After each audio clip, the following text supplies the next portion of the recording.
Okay, so we're going to talk about congruent and similar solids, but first let's talk about what those are. Okay, similar solids are two solids that are similar if they have the same shape and the ratios of their corresponding linear measures are equal. So if we have two prisms here, we should be able to set up a proportion with the corresponding lengths, the corresponding widths, and the corresponding heights, and they should all be proportional if they're going to be similar. The same with the with cones or any other shape. They're linear measures. You can even look at their slant height. Okay? And you should be able to do height to height, radius to radius, slant height to slant height. And they should all be proportional. Okay? If they're going to be similar. All spheres are similar. They just really have that one linear measurement that you can compare to the radius. Okay? Congruent solids have the same shape and size exactly. Okay? So their radius are the same, their slant height's the same, the height's the same, the length's the same, the width's the same. Whatever it is that you're comparing, they're exactly the same. Spheres, the only spheres that are the same would be those with the same radius. Okay? So if I gave you a pair of solids and I asked you to determine if they were similar, then I would put their corresponding dimensions up as a proportion. So I could take height to height, width to width, and length to length, or depth to depth, however you want to phrase that. Okay? If I reduced all these fractions, they should reduce to be the same if they're going to be similar. So this one reduces to 2/5. This one's already 2/5. And this one reduces to 2/5.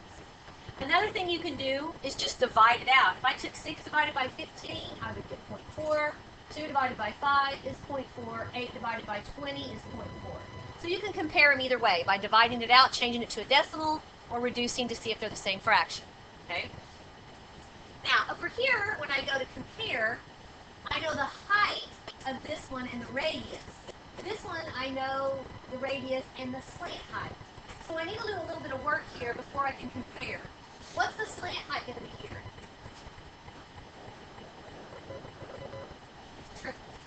8, 15, 7. Okay? And then this one, what would the height be? 12. That's 5, 12, 13. So if I did radius to radius, height to height, and slant height to slant height, are those going to be the same? No. Okay. This would be 8/5. This would be what? 5/4. 8/5 and 5/4 definitely wouldn't be the same. And this one's not going to change at all. Okay? 17 over 13. So this one is not similar. And this one is similar. Okay? Okay.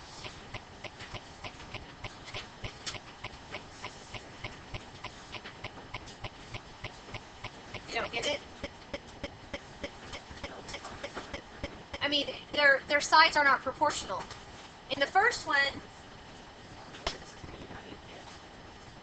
how you what? No, you're probably not the only one. If you have a question, somebody else might have the question.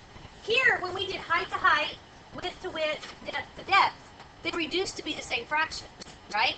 So everything's proportional. But over here, when you reduce this one, it didn't change. This one becomes 5/4. Even if, what if you cross multiply with 32 and 25? So these just in and of themselves are similar. So if you need to put a third one in there, they're definitely, one of them's going to be, they're going to be different than the other two. And they all have to be the same. They all have to, if I divide them out, they'd all have to be the same decimal. If I reduce the fraction, they have to be the same. Okay? Okay. All right. If two similar solids have a scale factor of A to B, then the surface areas have a ratio of A squared to B squared, and the volumes have a ratio of A cubed to B cubed. Okay? Now, this is, it looks like a rectangular prism, okay? And you should know how to find scale factor, right? If you take a pair of corresponding sides, you can write it as a ratio, okay? So I could write that as 9/6. Now, the scale factor is going to be whatever that is reduced. Okay, sometimes you can reduce it, sometimes you can't. What would that be? 3 over 2, right? So that's the scale factor, right? Now, the ratio of the surface areas would take that scale factor and square it. So you'd have to square the top and the bottom. And so the ratio of the surface areas is 9 to 4. Okay? To get the ratio of the volumes, again, you would take the scale factor, which is 3 over 2. But what do you think you would do? You'd have to cube it. And so that would end up being 27 over 8. Okay? So the scale factor is a ratio of the corresponding sides reduced. Take that, square it, it gives you a ratio of the surface areas. Take that and cube it, it gives a ratio of the volumes. Now you can work backwards. What if I gave you the ratio of the surface areas? Could you find the scale factor? You would have to take the square root, right? So if I took the square root, then that would give me back my scale factor, right? And so then I could take that scale factor, and if I wanted the volume ratio, I could do what? Cube it, right? Okay. All right. Now, what if I gave you a ratio of the volumes, and I wanted a ratio of the surface areas? Okay. Well, I would have to take the ratio of the volumes and take it back to the scale factor. What would I have to do? Cube root it, okay? And it's a button on your calculator, okay? You cube root it, okay? And the button, most of yours will look like this. It's right above the caret. And if you have a graphing calculator, you need to press the math button. But most of you guys have enter time. But find that button on your calculator. It's right above the caret. The little arrow thing that we talked about yesterday, before yesterday. Okay, but if you have the, okay, so if you have a graphic calculator, you're going to go to math. Now you go to math. But this is X right or X right. That would be use it what? Okay. All right. Did you find it? Sit down.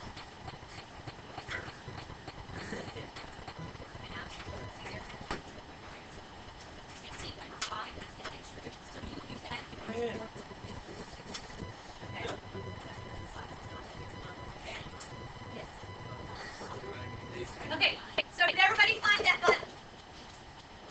Okay, so this is how you use it. Did you find the button? It's above the caret, this little arrow. Oh, here's the yeah, that's it. Yeah.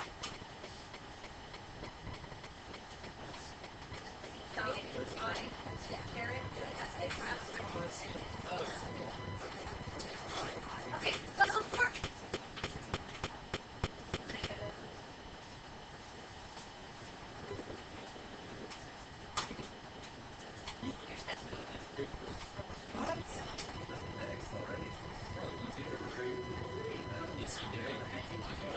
but yours has all right, so you have, most of you, unless you have the graphic calculator, okay, and mark it, you have to tell it what root you want. So we're going to be working with volume, you work with cube root. So you type what root you want, which is the third root, okay, the cube root, and then you hit second in that button, and then you would type in 27, okay, and it would give you 3.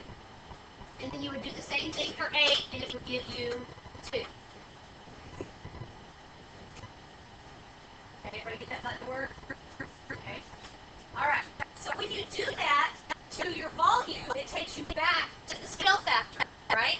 But what if I want the surface area ratio? What do? I have to square it again. Okay. All right. Now, on your homework today, sometimes when they give you the ratio of the surface areas or the ratio of the volumes, it's not reduced. I would always reduce it before I take the square root of the cube root. Okay. I think we have one like that on our that we're fixing to do here. Okay.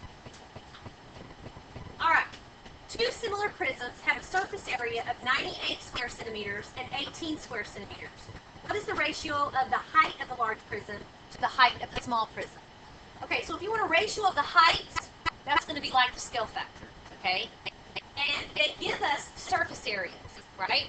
So we want to come up with our surface area ratio, okay? And it wants a ratio of the height of the large to the small.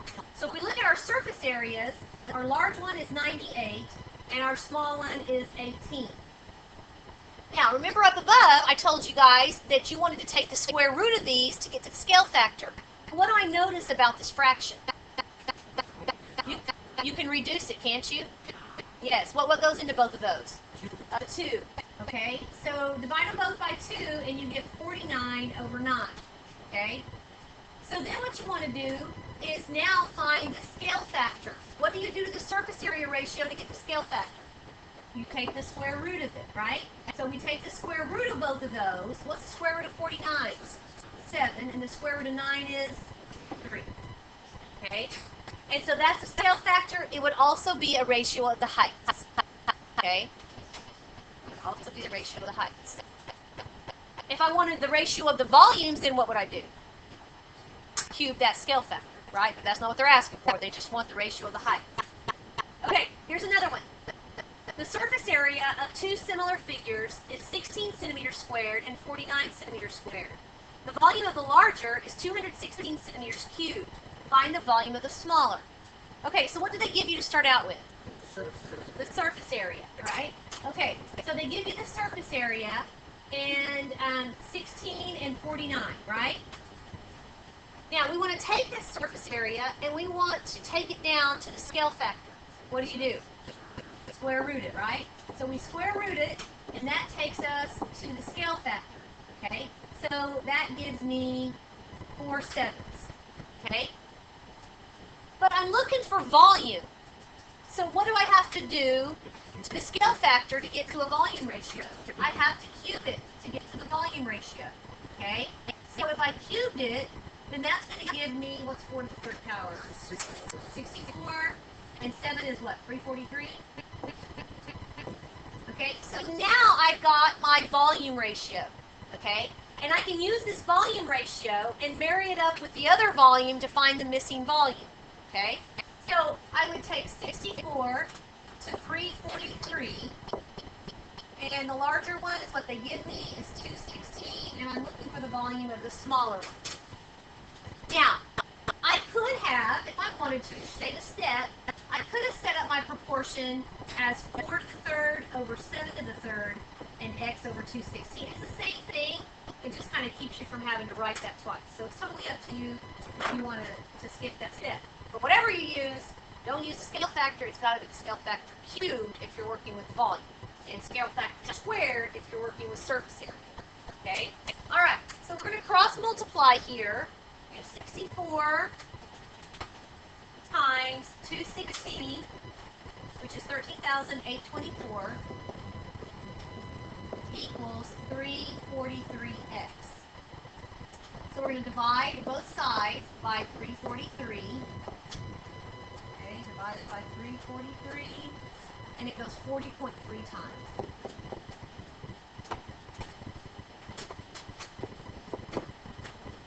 And this is the volume of the smaller, and it is in centimeters cubed. Yes.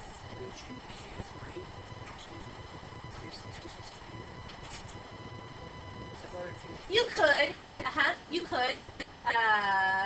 But if you did, no, I don't think that. No, let's see. Because if you cube rooted it, it would. You could find. Something, but then you have to cube it back. Whatever you find, you have to cube it back, so it'd be a dimensional. Yeah. I don't.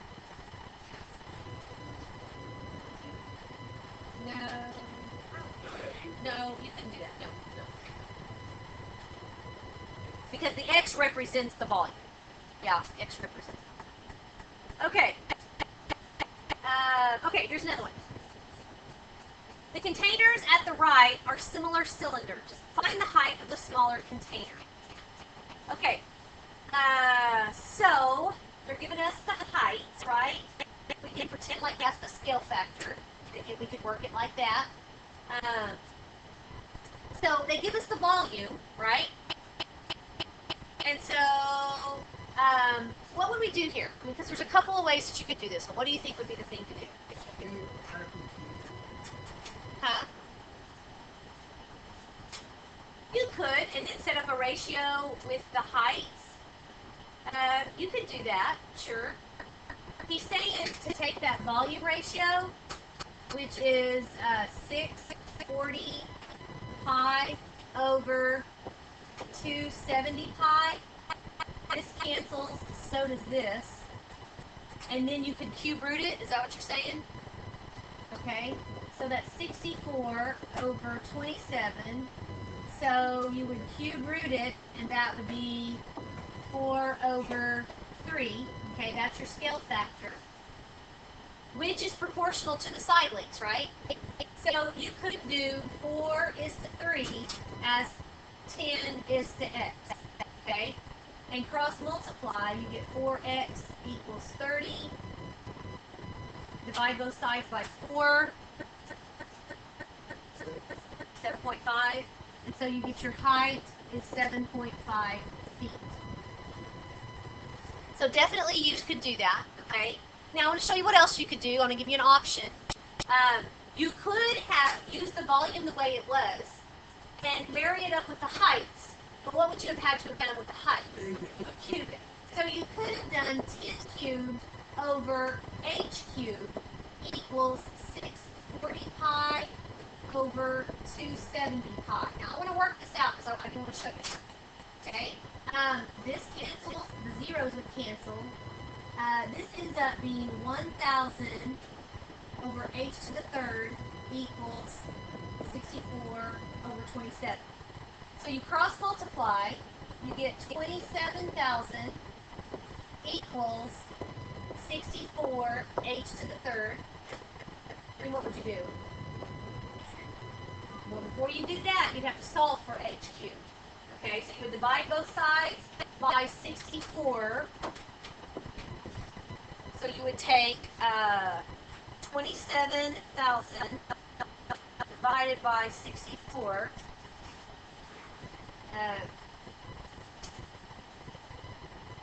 Which I would, since it's a fraction, this one actually does give me a terminating decimal, but I would probably leave it like this, because it's going to be equal to h cubed, and then you would have to cube root. Okay? So in my calculator, I would type 3 for the root, and then this button, and it usually opens up a parenthesis. Sometimes yours just carries the line over, whichever works. And then you would take 27,000 divided by 64.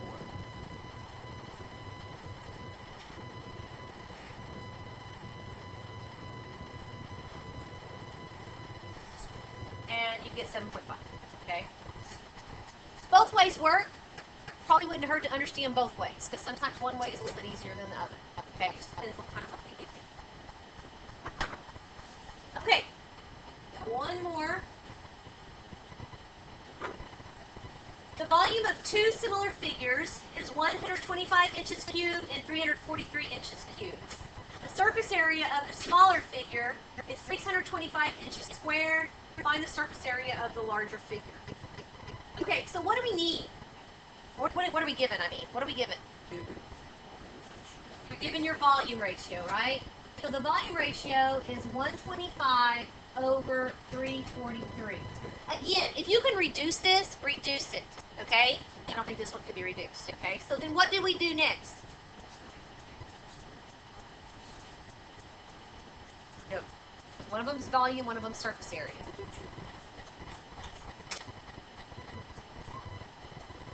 I need to take the volume ratio and change it into what? The scale factor. How do you go from a volume ratio to a scale factor? You cube root it. And that takes you to the scale factor, okay? So the cube root of 125 is 5. The cube root of 343 is 7, okay? So that right there is my scale factor. Now, what do I need to do to work with the area? I got to square it, right? So if I square it, that gives me a surface area ratio. So that's 25 over 49. Okay? So I can use that now with my surface area information. They give me the surface area of the smaller. That's going to go on top. And then I'm looking for the larger. Okay? So now I can cross multiply. And I get 25x equals 625 times 49. 30,625 divided by 25, which is 1,225. And that is what? What does that say? It's just squared the surface area. Okay? Alright, so does everybody understand that you can't set surface area equal to volume? Right? You gotta take surface area, square root it to scale factor, cube it up, then you can set it equal to volume, right? And if they give you volume, you gotta take the cube root to get to the scale factor. And what do you have to do to get it set it equal to surface area? Square it up to equal surface area. Okay? So you gotta set like things equal to each other in the proportion. Okay?